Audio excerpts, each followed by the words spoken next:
welcome to another episode, a spooky episode of Let's Talk Weekly. I'm Greg. I'm Josie. And I'm Thomas. Hello. And today's guest is Aiesha Forrest. Hello. Hi, Aiesha. You may remember them from season 1's episode on abortion. Go check it out because it's in the description. Go ahead. It's like right there. We're gonna do our fun topic first, which is all about Halloween. We're all dressed up. We're gonna go around and see who we are and our favorite thing we used to do as a kid for Halloween. Let's do that. All right, Josie, you want to go first?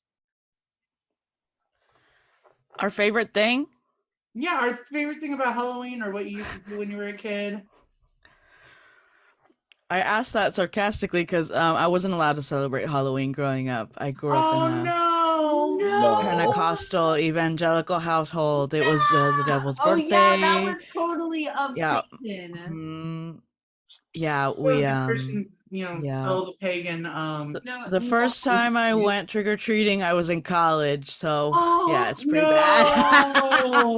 Yeah, that is so sad. And go ahead and tell the audience who you are,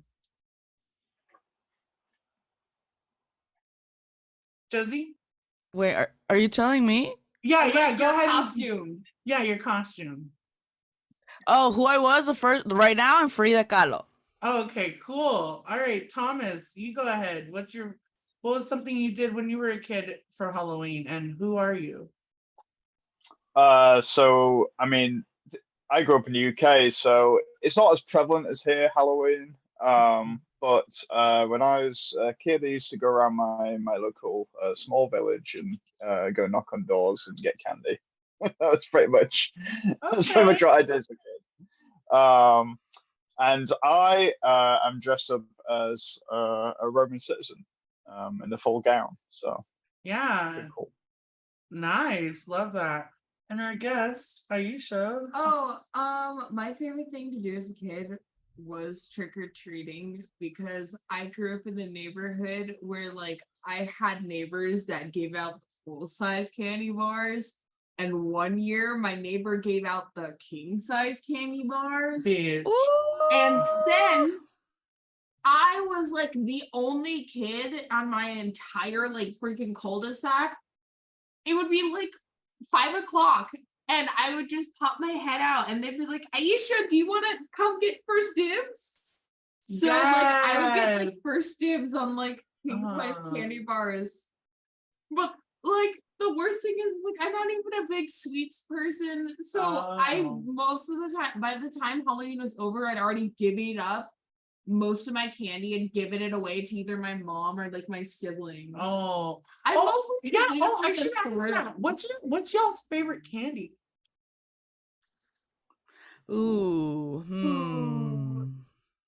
I am a chocolate fiend, and Snickers. You give me a big the king size Snickers on Halloween, and I'll fuck that shit up. I love sour gummies, like the watermelon Sour Patch Kids or sour gummy worms. Yeah. I have an unhealthy addiction to lemon warheads. Oh yeah. So whenever I rarely have them because they're not a popular candy, but whenever warheads are around me, I'm gonna eat the lemon ones, even though they're the most sour. So I like super sour candies. Yeah. But I'm not a big sweets person. Yeah, you're more sour. Yeah. Thomas, what kind of UK candy? I grew up. It was Cadbury chocolate. I also grew up with Galaxies, another type of chocolate bar. And Haribo was quite big for the gummies. But yeah. Wow, that's cool. That's what I grew up with. And I'm dressed up as an evil empress. Say hello to your majesty, everyone. I just, I love trick-or-treating.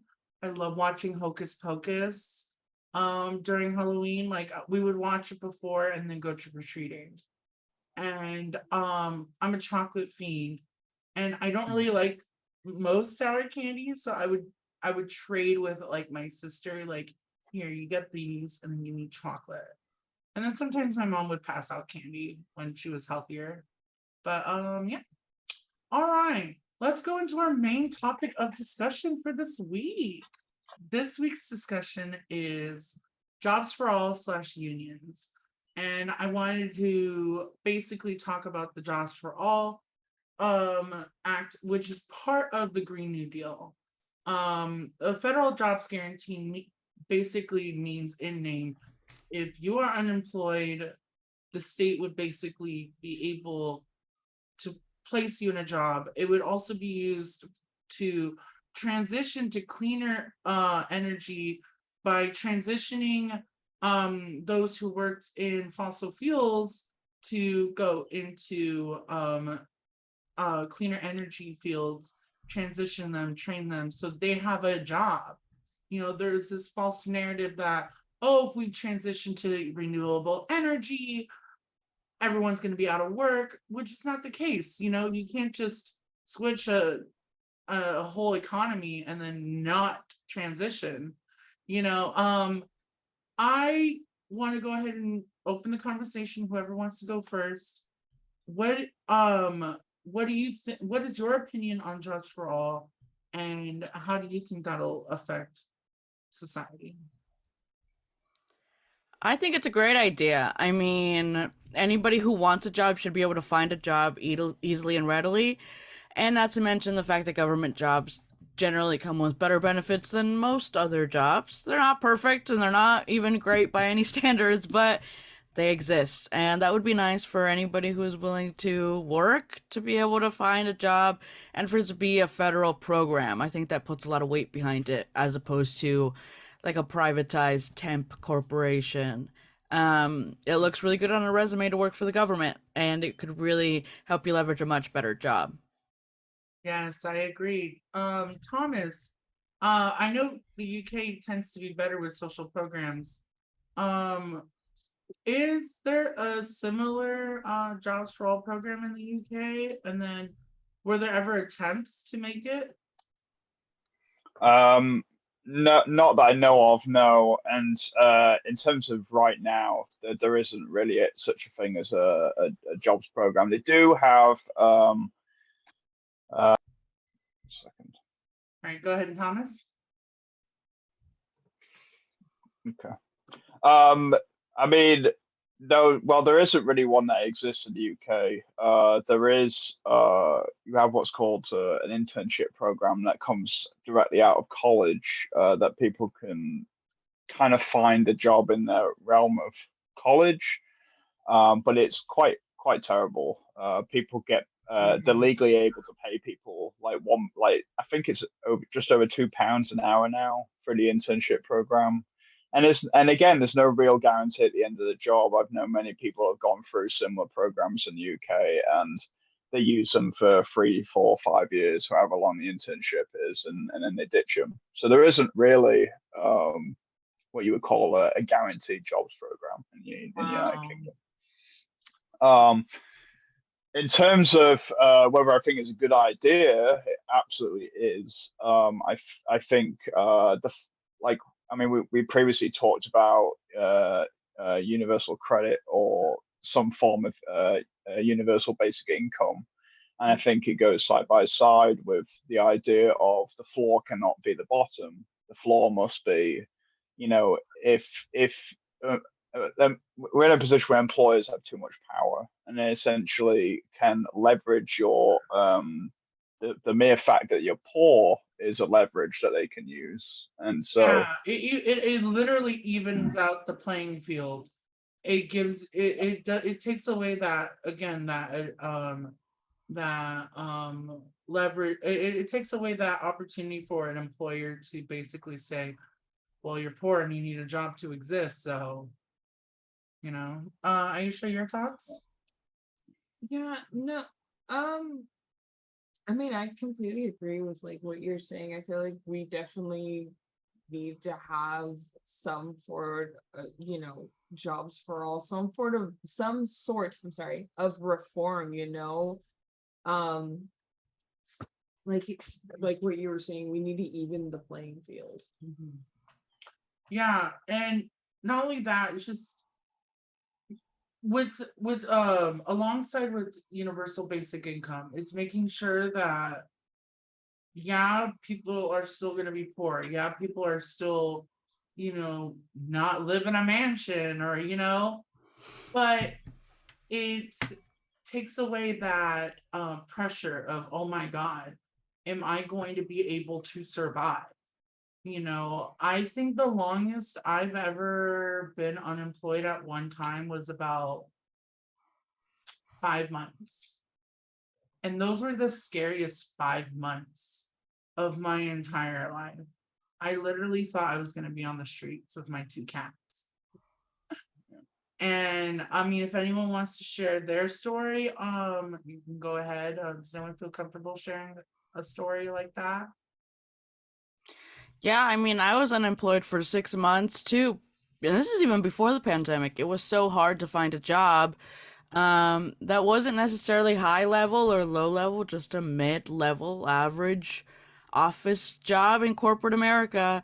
And it was so competitive, it was unreasonable. And I had to wait 6 months in order to even be employed, which I was fortunate enough to have a partner who did have a job, and we were living a very little life, so we didn't have very many bills. But if that were to happen again today, I don't know what me and my partner would do. We have dependents. We have 4 beautiful little dogs that are yappy, but they need to eat. So, I think people's lives should be taken into account. And unfortunately, in this economy and in capitalism, we need to have jobs in order to survive. So, feels like a right that should be Yeah. available to us all. Exactly. Yeah. Thomas, how is it like? You can answer this question first. Have you ever been employed in America? And if you have, what is it like being unemployed in America versus in the UK? Well, I mean, when I came here, I think I was only unemployed for about, I think it was about 4 or 5 months, and I was obviously fortunate that I could rely on my partner at the time. But the scary part as an immigrant was, even though I was here and legally here, it was getting all the documentation ready to actually be able to say I can work, because that was the scary part. Um, it took I didn't get my green card in the mail until about 6 months after I'd been here. Um, so I had to rely on getting hold of Social Security in order to actually get some sort of work in place. And alone took over, that took about 2, 3 months after I'd arrived, just waiting on Social Security documentation. Which, if you're in dire need of money or dire need of, it's incomprehensible. I can't Yeah. believe how dire the system is entirely. But that's coming from an immigrant more than maybe a US citizen or US national. And then is it just as bad as it is in the UK, or is the UK able to offer some form of assistance? As an immigrant, or are you speaking as As just a general a citizen, national? really? A general citizen. I mean, you have in the UK, if you don't have a job, you have what's called universal credit, but it's absolutely nothing. It's absolutely nothing. It's you can maybe buy groceries with it per week. Wow. And that unfortunately is a testament to how the social the benefits part of the state is completely eroded and collapsed under well, it'll be 12 years of conservative government by now, since 2008. No, longer than that. No, 2010. So yeah, 12 years. Yeah. So yeah, so and it's been progressively got worse. There are other programs that supplement universal credit, but it's not even close to being enough to. In fact, you'll find it's the same as here, where a lot of people are on some form of benefit while in work. So they're using benefits on top of their work because they're not getting paid enough. That's insane. Aisha, so as some of us in the cast, we have disabilities, and having disabilities Yeah. causes employment barriers, and I wanted to get your take on that, and as well as yours, Josie. Yeah. But we'll start with you first. Yeah. Well, because of my disabilities, I can't drive, and that takes out a big portion of any work that I can go to. Not to mention, like, the rides that I would have, I know they wouldn't be stable, not stable enough that I would be able to be consistently employed. And you live in an area where there's hardly any public transit.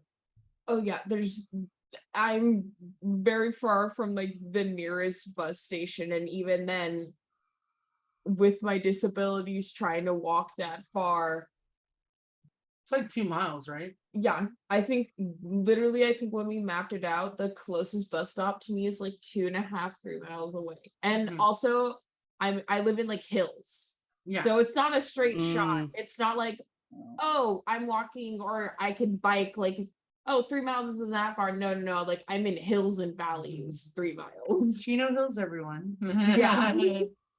And Josie, did you want to go ahead and share your experience? Yeah, I mean, I had a job while I first started coming to terms with my disability and finally getting medicated, so it was kind of a roller coaster.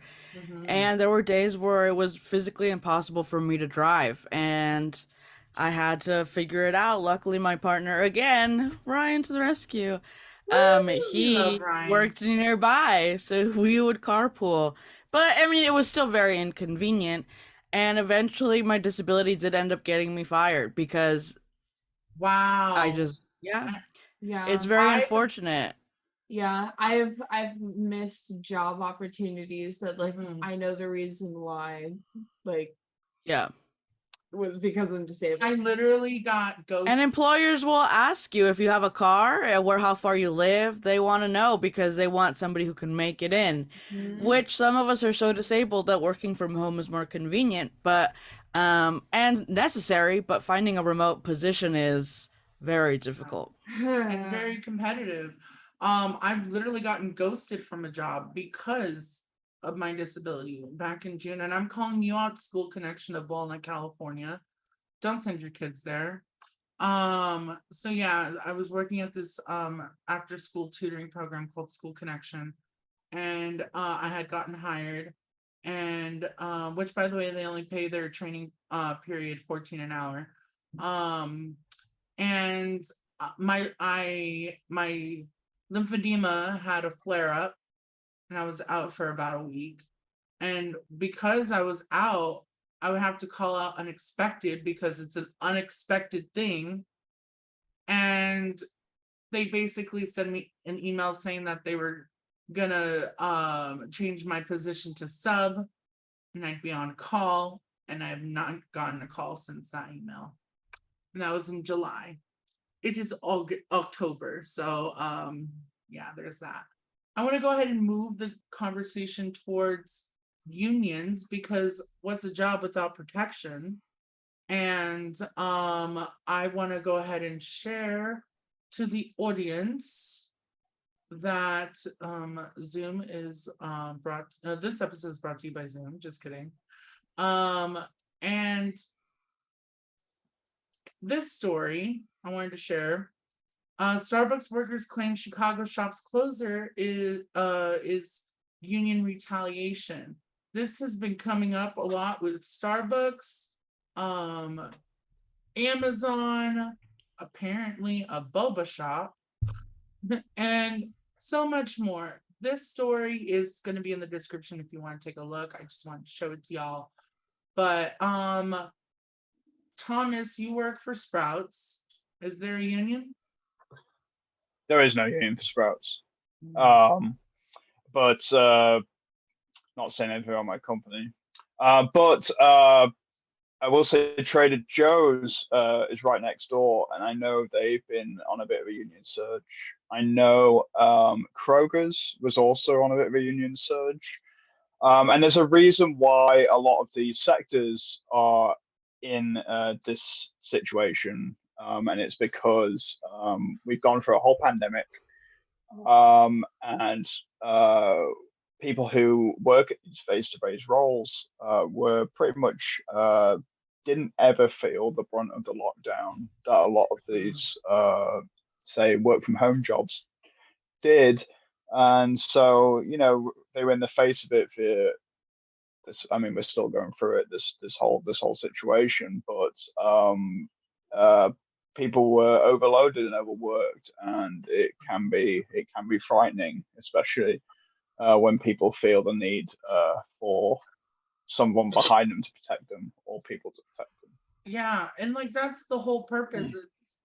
It it's almost sadistic that these CEOs are so against unions because the whole sole purpose is to protect its workers. And you just want to be this evil bitch who isn't as bestly dressed as I am right now. This the evil bitch who just wants to manipulate and exploit workers. It's not baffling, but because it's expected for capitalist USA. But Josie, go ahead, Well, Aisha. Well, like it's one of those. Yeah, I'm not surprised. I expected, but it's just one of those like, why, why haven't we fixed this yet? Why? It's Why? just illegal to union bust. Yeah. What is happening? Why haven't we fixed this yet? Why is this still? What? Okay. Why? Josie, you want to give your thoughts? I'm gonna give my thoughts in the form of an example. My dad is a roofer, and he is part of a large roofers union. Because of this union, my dad gets paid quite a bit of money for a job that is the more dangerous than being a cop in America, actually. Fun fact. It's the fourth most dangerous job in the world, roofers. Um, and the union gives roofers and their family members incredible insurance, medical insurance, that they pay very little for because they had the debating power to go to these bosses, to go to these companies and say, if you want union trained workers, which they are the best, if you want union trained workers, they only work for companies that provide this, this, and this. So there's a bunch of leverage that can come from unions, and as a result, I had a ACL knee surgery for free. My parents did not have to pay for that at all because of my dad's union roofers insurance. I got free MRIs, free ambulance rides, the whole 9 yards. It's the best insurance in the world. I am now 27 and don't have it, but I miss it so much. I miss that insurance. All thanks to unions. And I mean that insurance thing is good for another episode, which will be in this season later to come. Anyone else want to add on to the conversation? Yeah, I think the mere fact that the federal government has not stepped in with the likes of Starbucks, who I believe is close to 20 stores now that they've closed in retaliation to unionization. I think over 100 stores have filed for unionization, which tells you a lot about the culture of what's going on at that company, particularly with protecting its employees. I think the mere fact that the government isn't doing this is quite telling. I think it's telling that of who they're really sort of supporting in this scenario. What happened, Joe? What happened to Union Joe? Well, where's the Labour Secretary in this? Mhm. Why aren't they stepping in and clamping down? And I think a minuscule thing will be the passage of the Pro Act. That would be a benefit if it ever happens. I don't know if it'll happen or not, but it's one of those small things where we can actually financially impede companies that do this stuff. Just a little bit of leverage to help protect the worker in the situation. There's just culmination of issues that need to be addressed to protect or feel like workers.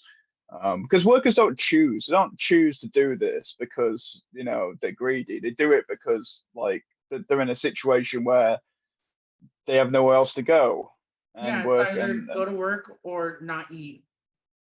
you know. So Yeah, Aisha, do you want to close this off? Yeah, it's sad that, like what you guys were saying, that no one has stepped in yet. It obviously shows that, we the people is definitely not, Mhm. it doesn't apply to us. It doesn't apply to the general public. Mhm. It's just really unfortunate. It's not surprising. It's just disappointing. It's almost numbing. Yeah. It's almost It's numbing at this yeah. point. Like it's bad news after bad news after bad news. And like it's like the rest of the world's like, what the fuck, America? And then like the rest of us is just like, well, We're here. you know what? It all sounds pretty bleak, but what I will say is that because of the rise of the unionization movement again, what we saw in the pandemic, I don't think we've seen for a long time, which was, even during COVID, they were offering supplemental COVID pay, although it was only maybe $2 extra an hour. This was stuff that wasn't even dreamed of years ago, and that was yeah. because employees had enough and started forcing workplaces to do something or to help them. And so companies that didn't actually have a unionization movement happening saw this and sort of went along with the idea of offering supplemental COVID pay. My work did that. They gave employees supplemental COVID pay as well as bonuses because they're not dumb. They know that there is a retaliation going on against employers with how they were treating people with COVID. So just little things like that wouldn't even have dreamed of years ago. Yeah. Well, folks, thank you again for tuning in to another episode of Let's Talk Weekly. I'm Greg. I'm Josie. I'm Thomas. And thank you, Aisha, for coming on the show. Thank you so much for having me. All right, folks, toodaloo. We'll see you next week. Bye-bye. Goodbye.